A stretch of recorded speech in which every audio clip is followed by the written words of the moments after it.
I never thought a Saturday at a Renaissance fair would turn into one of the most unexpectedly memorable days of my life, let alone that it would happen because of a guy holding a hawk. Seriously, picture me, casual jeans, graphic tee, absolutely zero medieval armor, wandering around the fairgrounds with a turkey leg in one hand and a questionable mead in the other, when suddenly my attention got pulled by this low, almost mysterious voice asking, "You want to pet something powerful?" I turned and saw him right away. He was standing behind a little booth that looked like it belonged in a different century, complete with wooden beams and faded banners. The kind of place where you'd expect to see a guy in chainmail or leather gauntlets, but what stood out most was the bird perched on his gloved fist, a huge falcon, sleek feathers shimmering under the sun, eyes sharp enough to make you feel like it could see through your soul. And the guy, he wasn't some extra hired to play dress up. He had this quiet confidence, like he owned the space and the bird, but wasn't trying too hard to prove it. He was dressed in a way that felt effortless, but fit the setting. Dark tunic, worn leather belt, and a simple pendant that caught the light whenever he moved his head. His hair was a little messy, like he'd run his fingers through it 100 times that day, and when he smiled, it wasn't some forced, cheesy Renaissance fair grin. It was real, with a kind of warmth that made you want to lean in closer, even if you had no idea who he was. I probably looked like I was contemplating whether or not to pet an eagle-sized bird of prey because, honestly, who just casually touches something powerful like that? But he just nodded once, like he was reading my hesitation, and said, "He's not just powerful, he's smart, and he's got a good heart, most of the time." Then the corner of his mouth curled up as if he was messing with me a little. That moment, the sun catching the glint in his eyes, the low hum of the crowd around us, the bird's feathers ruffling in the breeze, something about it stuck with me. I found myself stepping closer, and before I knew it, my hand was inching toward the falcon's head. What I didn't know then was that this guy, this falconer at a Renaissance fair, would completely turn my idea of what a perfect day could be upside down.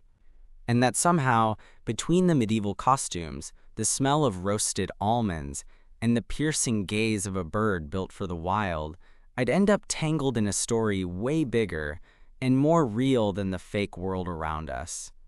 My hand hovered for a moment, just a few inches from the falcon's sleek feathers, and then I slowly reached out. The bird barely flinched, its sharp eyes settling on my fingers with this calm, almost amused expression. When I finally brushed my palm against the back of its head, the falcon let out a soft, almost contented croon. I swear, in that moment, I felt like I'd just been accepted into some secret club. The falconer, whose name I learned was Ezra, smiled wider. "See, told you he's a gentle giant." I chuckled, still a bit in awe that I was petting a bird that could probably rip a squirrel apart without breaking a sweat. I wasn't sure if I'd be more scared or impressed. "Most people are," Ezra said. "But once you get close, it's a whole different story. These birds, they're creatures of trust. You earn it slowly, but when they give it to you, it's something else." I nodded, suddenly wanting to know everything about this guy and his bird. It wasn't every day you meet someone so in sync with a creature so wild and dangerous. "So how do you get into falconry?" I asked, my curiosity getting the better of me. Ezra shrugged, his gaze flickering to the falcon. "Long story, but the short version is that my granddad got me into it when I was a kid. Said it was about patience, respect, and understanding power, not just using it. Kind of like life, I guess." There was something in his tone, earnest but casual, that made me want to hear the long version. But before I could ask, a group of kids came over, wide-eyed and whispering about the bird. Ezra's face softened, and he expertly switched gears, answering their questions with easy charm, making the falcon seem less intimidating and more like a superhero in feathers. I watched him for a moment, how he moved, fluid and confident, and felt this pang of something unexpected. I don't know if it was admiration or just the sudden realization that I was way more interested in this guy than I'd planned to be. When the kids finally scampered off, Ezra turned back to me. "You want to hold him?" My eyes went wide. "Hold him, you're crazy." "No, seriously. You never really understand falconry until you hold the bird yourself. Here." He handed me a glove, a thick leather one that looked like it could stop a knife. Put this on. With a bit of hesitation, I slid the glove on my left hand. Ezra carefully transferred the falcon from his arm to mine. The bird's talons pressed into the glove with a surprising firmness, and I could feel its weight and heartbeat, a wild, living thing right there in my hand. Feels intense, I admitted, trying not to shake. Ezra just smiled. Intense is good. It's respect, not fear, that keeps you safe. For a few minutes, I just stood there, holding this creature that felt so out of place in my everyday life, but perfect right here in this moment. And Ezra was watching me, eyes bright, like he was waiting for me to get it. Finally, I laughed, a little breathless. I don't know why, but this feels kinda freeing. He nodded. Yeah, it's like being connected to something bigger than yourself. Gives you perspective. We talked some more after that, about everything and nothing. The kind of easy conversation you only have when you don't feel the need to put on an act. Ezra told me about the fairs he worked at, the birds he trained, and the quiet mornings spent just watching the sky. I told him about my job, a dead-end office gig that mostly involved staring at spreadsheets and pretending I cared about budget reports. Nothing as thrilling as flying falcons or medieval festivals. At some point, the sun dipped a little lower, casting golden light over the fair. The energy shifted from the busy midday rush to a mellow evening vibe. We found ourselves sitting on a wooden bench near the falconry booth, the bird still perched on Ezra's arm, calm and regal. There was a pause, this comfortable silence that didn't feel awkward, just two guys winding down after a day of chaos around them. Then Ezra turned toward me, serious for a moment. You seem like the kind of guy who doesn't usually do things like this. Come to fairs, touch powerful birds, actually talk to strangers. I smiled, shrugging. Maybe I'm full of surprises. He laughed softly. Good. Life's too short to play it safe all the time. The honesty in that, no pretense, no games, caught me off guard. I realized I'd spent so much time trying to fit into a mold, pretending I was okay with the routine. But here was someone who looked at the world differently, someone who could pull me out of my comfort zone without even trying. As the evening crowd started to thin, Ezra looked down at the falcon and then back at me. Hey, there's a falconry demonstration in about an hour. You should stick around. I think you'd like it. I hesitated, then nodded. Yeah, I think I will. And just like that, what started as a random stop at a booth turned into the beginning of something I never saw coming, a day that, honestly, I didn't want to end. The hour passed faster than I expected, which was weird because time usually drags on when I'm just standing around at events like this. I found myself wandering back to the falconry area, carrying nothing but a half-eaten turkey leg and a curiosity I couldn't quite shake off. Ezra was already there, setting up for the demonstration, the falcon perched on his glove like a silent guardian. What took you so long? He smiled when he saw me approaching, a little teasing in his voice. Had to do some research, I said, waving the turkey leg like it was some ancient scroll. Plus, I had to mentally prepare myself to be impressed. He laughed, and something about that sound was easier to breathe in than the noisy fair around us. The demonstration started with Ezra explaining the basics of falconry, how these birds were trained, the history, the relationship between falconer and bird. But honestly, I was more interested in the way his eyes lit up when he described the bond. It was clear this wasn't just a hobby for him, it was a part of who he was. Then, with a quiet command, the falcon took off from his glove, soaring into the blue sky with incredible grace. My breath caught as I watched it dive and swoop, the power behind each beat of its wings almost hypnotic.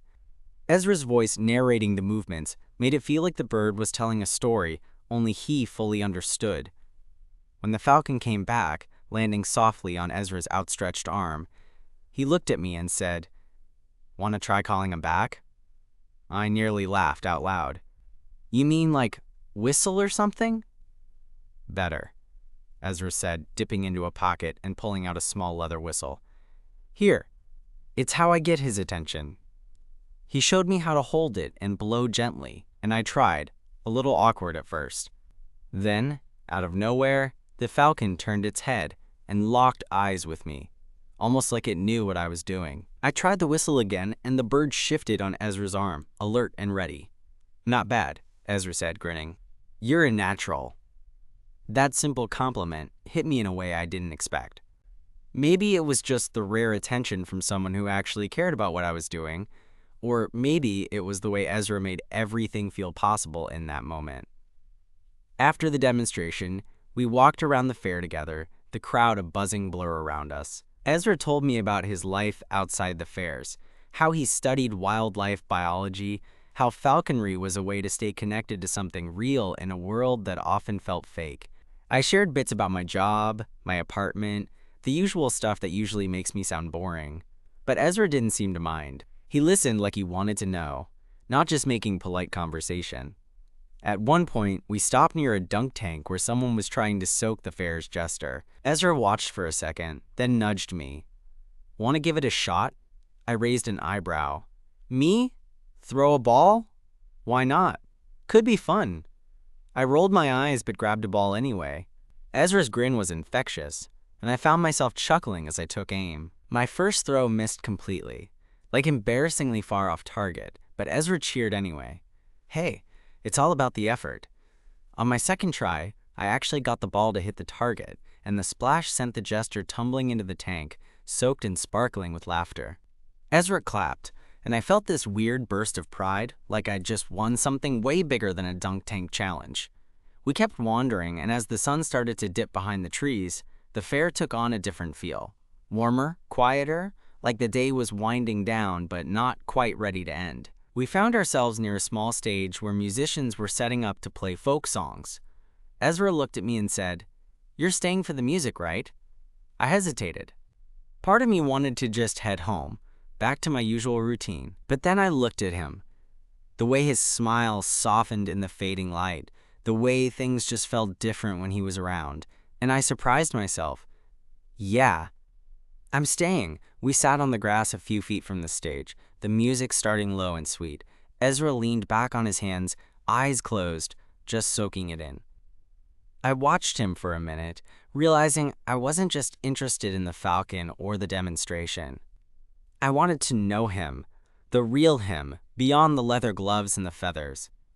At some point, he opened his eyes and turned to me, voice quiet but steady. "You ever feel like you're waiting for something you can't quite name?" I blinked, caught off guard by how suddenly personal it got. "All the time." "You're not alone?" he said. There was this pause, like we were both waiting for the other to say something more. I wanted to, but the words stuck somewhere between my throat and my heart. Instead, I just nudged him with my shoulder, and we both laughed softly. The night grew darker, stars starting to peek through the sky, and the fair's energy slowed to a gentle hum. Ezra looked at me then, and for a second it felt like the rest of the world disappeared. The noise, the crowds, the distractions, all of it fading until it was just the two of us, and I realized maybe that was the real magic. Not the costumes or the falcons, but the way a single day, a single moment, could shift everything without even trying. The music wrapped around us, soft and melodic, and for a while we just sat there, two silhouettes on the grass, the fair's fading lights twinkling behind us. Ezra's shoulder brushed against mine, not by accident, but with this quiet intention that made my chest tighten. I wasn't sure if it was the atmosphere or him or just the way the day had unfolded, but suddenly the usual walls I'd built around myself felt a little less solid.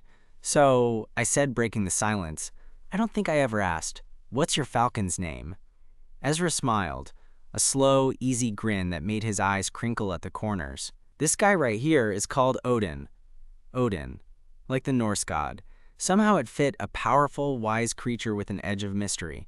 I imagined the bird perched on a high mountain, surveying the world below. "He's got quite the name to live up to," I teased. Ezra shrugged, but there was a softness to his expression. "Yeah, but he's earned it. He's been with me through a lot." I wanted to know more. What kind of a lot exactly? But I held back. Some things you let people share when they're ready. Instead, I said, "You ever think about just leaving all this behind? The fairs, the falconry, starting fresh somewhere else?" He was quiet for a moment, eyes fixed on the stage where the musicians were swapping instruments. "Sometimes. But then I think about what I'd be leaving behind. The connection, the meaning. It's not just a job or a hobby. It's who I am." That hit me harder than I expected. I nodded slowly. understanding more than I let on. I'd been stuck in my own rut for years, waiting for something to shake me loose. Maybe this was it. The song changed, a slower tune that felt almost like a confession. Ezra glanced at me again, that same intensity in his gaze. You ever feel like you're meant for something, but you're not sure what? More than I'd like to admit, I said honestly. He laughed, low and genuine. Good. Keeps life interesting. We talked more about dreams we'd had as kids, places we wanted to see, stupid fears that still haunted us. I found myself opening up in a way I hadn't in years, and with every word, the distance between us shrank. At some point, the crowd around us started to thin, and the fairgrounds grew quieter. The only sound was the music, the occasional laughter from nearby tents, and the steady rhythm of our conversation. Ezra shifted closer, his hand brushing against mine, not enough to be obvious, but enough that I felt it like a spark. "Hey," he said softly. "Want to walk? I know a quiet spot not far from here. Lead the way," I replied, heart suddenly racing. We wandered through the fair's winding paths, the nighttime air cool and fresh after the heat of the day. The crowds were gone, replaced by the sounds of crickets and distant fires. When we reached his spot, a small clearing near the edge of the woods, I realized why he'd brought me there. The moon was full, casting silver light over everything. There was a bench carved from rough wood, and a little fire pit with flickering embers. It felt like the kind of place where you could forget the world and just be. Ezra settled onto the bench, patting the space beside him. Odin was perched on a nearby branch, quiet and watchful. I sat down, close enough that our legs nearly touched. For a while, we just breathed in the night, the silence between us comfortable and charged. Then he turned to me, voice barely above a whisper. "I'm glad you stayed." I swallowed, feeling the weight of those words. "Me too." There was a pause, and then his hand found mine. It was tentative at first, fingers brushing against skin, but then he laced his fingers with mine, solid and sure. I looked at him, searching for a sign that this wasn't some kind of illusion or a trick of the light. Instead, he smiled, this time shy, vulnerable. "You're different," he said. "Not like anyone I've met here before." "Same," I admitted. I wasn't expecting any of this today. Neither was I. We sat like that for a while, hands entwined, the night wrapping around us like a secret promise. Eventually, Ezra stood and held out his hand. "Come on, I want to show you something." Curious, I took his hand, and he led me deeper into the trees. The path was narrow, but he moved with ease, like he'd done this 100 times before. After a few minutes, we reached a small clearing bathed in moonlight. In the center was a massive ancient oak tree, its branches sprawling like the arms of some ancient guardian. Ezra looked up at it, his expression almost reverent. "This is where I come when I need to think," he said, "where I feel closest to everything that matters." I looked at him, feeling suddenly like I was seeing a whole new side of him, one that wasn't just the falconer at the fair, but a guy with hopes and fears and a heart that beat fiercely. He reached out and gently touched the bark, then turned to me. "Thanks for today, for being here." I squeezed his hand. "Thank you for asking me." And in that quiet moment, surrounded by moonlight and ancient trees, I realized that sometimes the most powerful things aren't the falcons or the legends. They're the unexpected connections that change the way you see the world. We stayed there for a while, just the two of us, sitting at the base of that ancient oak, hands still linked, the quiet night wrapping around us like a secret. The air smelled faintly of pine and earth, and the occasional rustle of leaves was the only sound besides our breathing. It was the kind of silence that doesn't feel empty but full, like it's holding space for something important. I was trying to memorize the way the moonlight hit Ezra's face, the way his eyes looked softer than before, like the weight he carried had lifted just a little. I wanted to tell him everything. How strange and unexpected today had been. How I felt like I hadn't really been present in my own life until this exact moment. But words felt too clumsy, too loud. Instead, I shifted closer until our shoulders touched. Ezra didn't pull away. If anything, he leaned a little into me, and the warmth of him grounded me more than I expected. "Can I ask you something?" I said after a few minutes. Anything, he said, voice low and steady. Why do you do this? Come to these fairs, work with these birds. You said it's who you are, but isn't it exhausting? Doesn't it get lonely sometimes? He sighed, staring up at the branches like they held answers. Yeah, it gets lonely. People don't really get it. The patience, the responsibility. It's not like a normal job where you clock out and go home. These birds are part of your life. And being in this world where everyone's playing pretend, sometimes it feels like the only place I can be myself is out here, with them. I nodded, understanding more than I thought I would. I spend a lot of time wondering if there's someone out there who'd want to be part of that world too. Someone who wouldn't run at the first sign of the weirdness. I swallowed hard, feeling like every word was a thread weaving us closer. Well, I said softly, I'm not running. He looked at me then, his eyes searching mine like he was trying to figure out if I was serious. Good, he said with a small smile. Because I want you to stick around. That hit me like a lightning bolt. I wasn't sure if it was the vulnerability in his voice or the way the night had made everything feel possible, but suddenly I felt like I could breathe deeper than I had in a long time. We talked some more after that, about hopes, about fears, about what normal even meant. Ezra told me about the early mornings he spent training the birds, the solitude that mixed with joy. I told him about the cubicles and fluorescent lights, the quiet desperation I sometimes felt. Neither of us tried to fix the other. We just listened. Eventually, we got up from the ground and Ezra offered his hand again. This time, I took it without hesitation. Want to see Odin one more time before we head back? He asked. Definitely. We retraced our steps through the dark trees, the way back seeming shorter than before. When we reached the booth, Odin was still there, calm and regal in the dim light.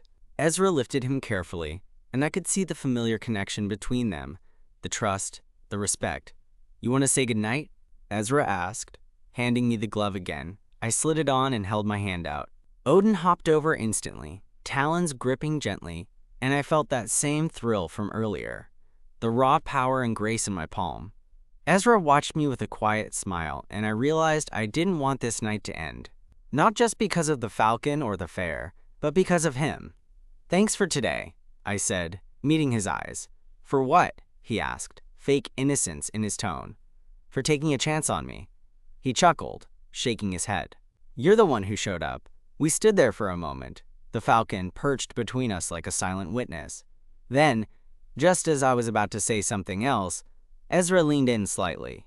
His breath was warm, his eyes searching, and I felt this electric tension that made my heart hammer. I blinked, unsure. Was this real? Was he really standing here, inches from me? And then he kissed me. It was soft, tentative at first, like testing the waters, but it quickly deepened into something more, something honest and stealing breath away. I felt like I was falling, but in the best way possible. When we finally pulled apart, Ezra rested his forehead against mine and smiled. We'll see where this goes, he whispered. I nodded, unable to find words. As we packed up the booth together under the moonlight, I realized that the day hadn't just been about falconry or a Renaissance fair. It had been about finding something real in a place where most people were just pretending, about taking a chance on someone unexpected, and maybe, just maybe, about finding a kind of power far stronger than any bird of prey. As I walked away that night, the glove still warm on my hand, I knew I wasn't going back to my old life, not completely. Because sometimes, the most powerful thing isn't what you hold in your hand, it's who you choose to hold close. The weeks after that night felt like I was walking through a fog, and suddenly, bit by bit, the mist started to lift. Ezra and I didn't suddenly become some epic fairy tale couple overnight, but there was this new rhythm between us, a mix of texts, stolen afternoons, and those little moments that made the ordinary feel electric. Our first official date wasn't anything fancy. He invited me to his place, a small, cozy apartment cluttered with books, feathers, and the unmistakable scent of pine and leather. Odin wasn't there, but I caught glimpses of other birds in cages, each with its own personality, and Ezra's care for them was obvious. The first thing Ezra did was make tea, the kind with herbs and a smoky aroma that reminded me of campfires from my childhood. We sat cross-legged on the floor, feet touching, and talked for hours about everything and nothing. I told him how surreal it was, meeting someone who felt so authentic in a world that often felt fake. He told me about the struggles of falconry, the loneliness, the dedication, the moments when it all felt too much. But there was also this fierce joy in his voice when he talked about the birds, like they were family. At some point, he reached out and brushed a stray hair from my forehead, and I could feel the warmth radiating from his fingers. It was small, but it made my heart race. "I didn't think I'd find someone who'd get it," he said softly. "Not just the falconry part, but me." "Me neither," I admitted. "You're different, Ezra." "In a good way." He smiled, this real, genuine smile that made me want to lean in and never pull away. As days turned into weeks, we fell into a sort of easy companionship. We'd meet at the fair when it was open, or I'd visit him on off days to watch him train the birds. I got to know Odin better. He was still powerful and a bit intimidating, but he grew on me. One afternoon, Ezra took me to this quiet spot outside town, a wide open field where the sky stretched forever. He handed me the glove and said, "Want to try flying him?" My heart nearly jumped out of my chest. "Are you kidding? You want me to fly a falcon?" His grin was unapologetically confident. "I'll be right here." With some nervous guidance, I held out my arm, and Odin landed like a feathered statue. Then, with Ezra's signal, the bird took off, wings beating powerfully as it soared above the field. I couldn't help but grin like an idiot. It was exhilarating, humbling, and strangely peaceful all at once. Ezra stood beside me, arms crossed, watching my reaction. "See? Told you it was something else." I nodded, still catching my breath. "Yeah, it's incredible." That moment stuck with me. Not just the thrill of holding a majestic bird, but the feeling of trust Ezra had in me, letting me be part of this world. Our relationship wasn't without hiccups. Ezra's falconry commitments were demanding, and sometimes I felt like the guy who couldn't keep up. I wrestled with insecurities, wondering if I fit into his life or if I was just a distraction. One night, after a long day of training, we sat on his couch, tired but content.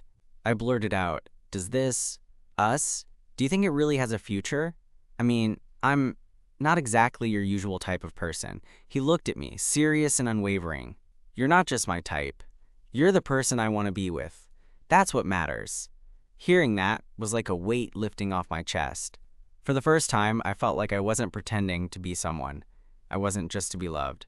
We started introducing each other to our worlds. I met some of his falconer friends, guys and gals who were just as passionate and grounded. They welcomed me without judgment, and I felt a sense of belonging I hadn't known I needed. In return, Ezra came with me to a small art show I'd been hesitant to share.